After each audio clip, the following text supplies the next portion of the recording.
जीना सिखा दिया। सच बताना, प्यार से कभी कोई सीखता है क्या? हमने तो यही सुना, spare the rod spoil the child. प्यार से कौन सीखता? क्या ख्याल है आप लोगों का? प्यार से सीखते हैं हम क्या? नहीं सीखते। पर एक बात सच है, गणित के जानकार, मैथमेटिक्स को जानने वाले एक बात कहते हैं, मैथमेटिक्स में बहुत अंक होते हैं और एक अंक होता है जीरो का। उस जीरो अंक के साथ किसी भी अंक को गुना दे दें तो वो जीरो हो जाता है। जीरो को 2 से मल्टीप्लाई करें तो जीरो है, जीरो को 100 से मल्टीप्लाई करें तो जीरो है, जीरो को किसी भी चीज़ से मल्टीप्लाई करें, गुना करें, वो जीरो हो जाती है। ठीक वैसे प्यार से कुछ भी करें वो प्यार होता है। प्यार से डांटें तो प्यार होता है, प्यार से पीटें तो भी प्यार होता है, प्यार से झाड़ें तो भी प्यार होता है, प्यार से कुछ भी करें वो सब प्यार होता है। इसलिए हे मेरे गुरुदेव, तेरे प्यार ने हमको जीना सिखा दिया है। सीखने के लिए आपने क्या क्या सीखा? बोले गणित सीखा। लाभ हानि का एक चैप्टर होता है गणित में, एक पाठ होता है जिसको लाभ हानि बोलते हैं। क्या सिखाते हैं? बोले एक दुकानदार है, उसके पास 80 रुपए किलो वाली चाय भी है, 100 रुपए किलो वाली चाय भी है। वो दोनों को किस अनुपात में मिलाए कि 80 रुपए बेचने पर उसको 10% फ़ायदा हो जाए। यानी कि बेईमानी करने से, मिलावट करने से फ़ायदा होता है। ऐसा तो आपको संसार के अध्यापक सिखाते हैं। एक सिखाते हैं, एक ग्वाले ने इतने रुपए किलो दूध लिया, उसमें इतना पानी मिलाया और इस भाव में बेचा, बताओ उसको कितना लाभ हुआ। यानी कि मिलावट करने से लाभ होता है, ऐसी शिक्षा पुस्तकों में भरी पड़ी है। होना क्या चाहिए था? एक ग्वाले ने 40 किलो दूध में 10 किलो पानी मिलाया, उसको 6 महीने की सजा हुई। जिसने 12 किलो मिलाया उसको कितनी सजा हो? सवाल तो ये पढ़ाया जाना चाहिए। हमने सवाल पढ़ाया कि मिलावट करने से लाभ होता है, बेईमानी करने से लाभ होता है। खैर, ये तो आज का शिक्षक है। सतगुरु क्या पढ़ाते हैं? वो जीने की कला सिखाते हैं, कैसे जिए जीवन को। अच्छा, जीवन हमें मिला कैसे? इस जीवन से पहले आप नहीं जानते आप क्या थे, मैं नहीं जानता मैं क्या था। भगवान ने पर्दा डाल रखा है, हम नहीं जानते हम क्या थे, लेकिन मनुष्य नहीं था। 84 लाख योनियों के बाद भगवान ने हमें मनुष्य की योनि दी। क्यों की? क्यों दी? क्या जब हम मनुष्येतर योनियों में थे, मानवेतर योनियों में थे, जब हम जानवरों की योनियों में थे, हमने ऐसा क्या कर दिया कि भगवान ने प्रसन्न होकर के हमको मनुष्य की योनि दे दी? क्या गधा कुछ कर सकता है?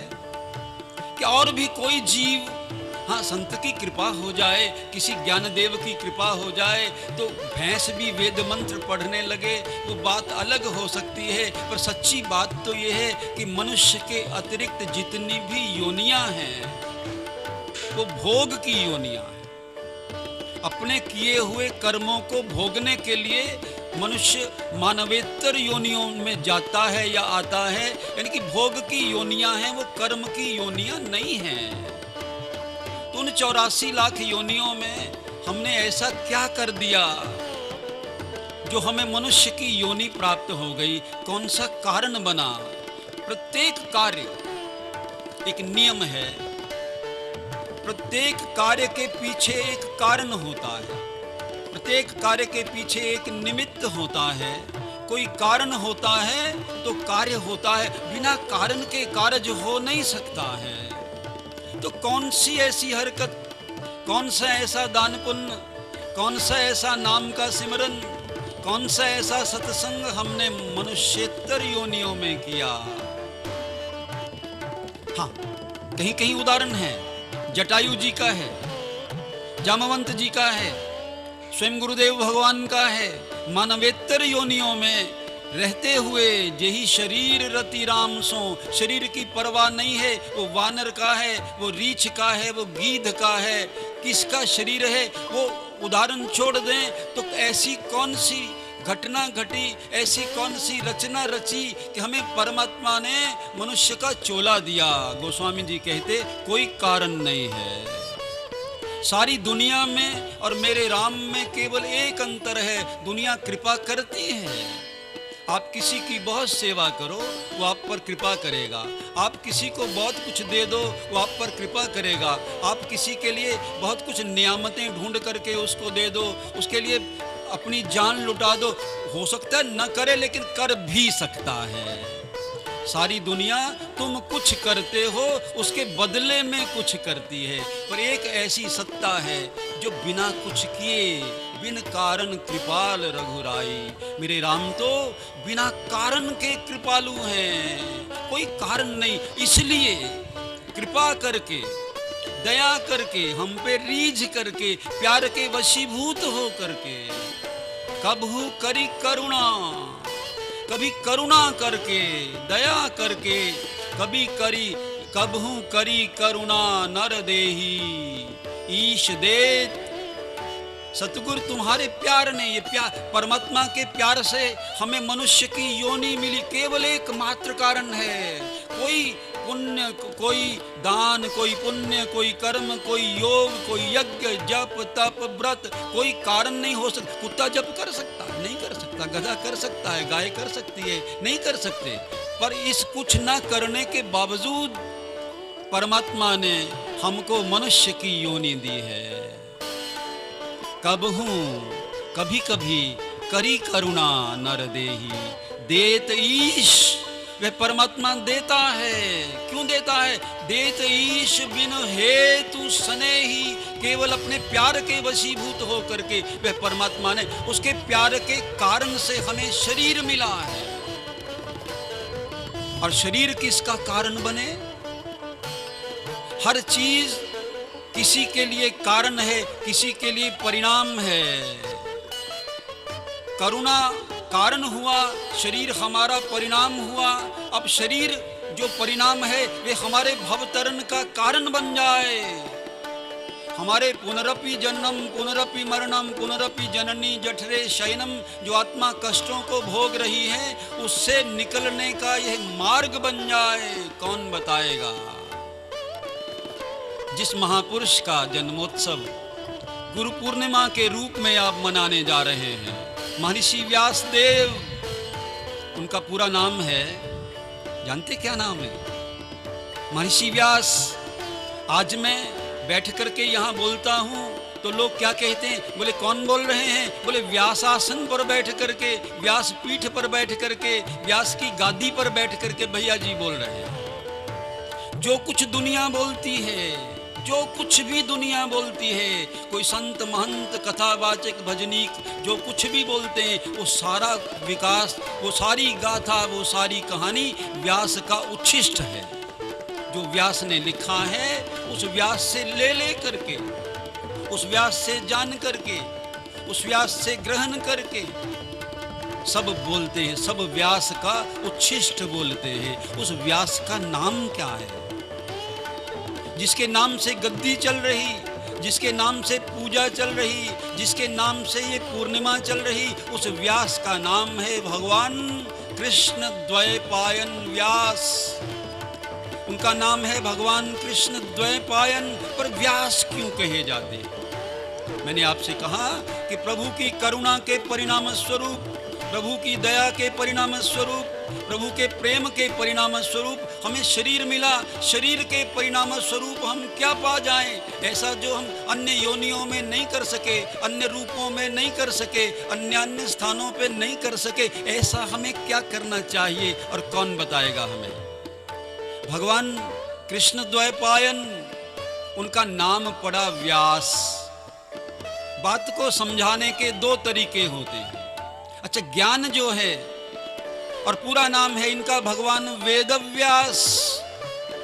वेद शब्द को समझने की चेष्टा करें। ये वेद क्या होता है? संस्कृत भाषा के विद्वान यहां बैठे हों तो जानते हैं, मूल धातु है। धातु का मूल्य होता है, पदार्थ का नहीं। एक बार एक बाबा जी के आश्रम में लंगर के लिए सामान का टोटा पड़ गया, कमी आ गई।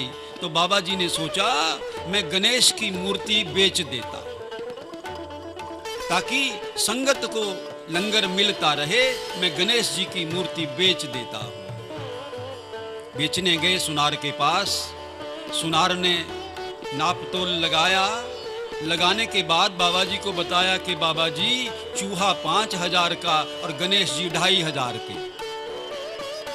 अब वो बोले, भैया क्या कमाल करते हो, चूहा 5,000 का, गणेश जी 2,500 के। बोले, महाराज जी गणेश जी आपके लिए है और चूहा भी आपके लिए है, मेरे लिए चांदी है। मैं गणेश जी की नहीं, चूहे की नहीं, चांदी की कीमत लगा रहा हूं। कीमत तो तत्व की होती है, कीमत रूप की नहीं, कीमत तत्व की होती है। और उस तत्व को बताने वाला, उस तत्व को जताने वाला, उस तत्व को समझाने वाला कौन हो? तो शब्द है वेद। संस्कृत भाषा के विद्वान जानते हैं, हर शब्द के पीछे एक धातु होती है। कहां कहां क्या क्या होता है, हमारे भीतर क्या है, हमारे बाहर क्या है। बाबा कबीर कहते, अभी बाबा जी की बहुत चर्चाएं चल रही, जो कुछ भी संसार में है, जो कुछ भी है, अच्छा है बुरा है, सुंदर है कुरूप है, वो सब हमारे भीतर भी है। जो कुछ बाहर है वही कुछ भीतर है। जल में कुंभ, कुंभ में जल है, अरे बाहर भीतर पानी है। तो खैर, वेद शब्द जानिए। वेद शब्द विद धातु से बना है। विद माने ज्ञान, विद माने जानकारी, विद माने नॉलेज।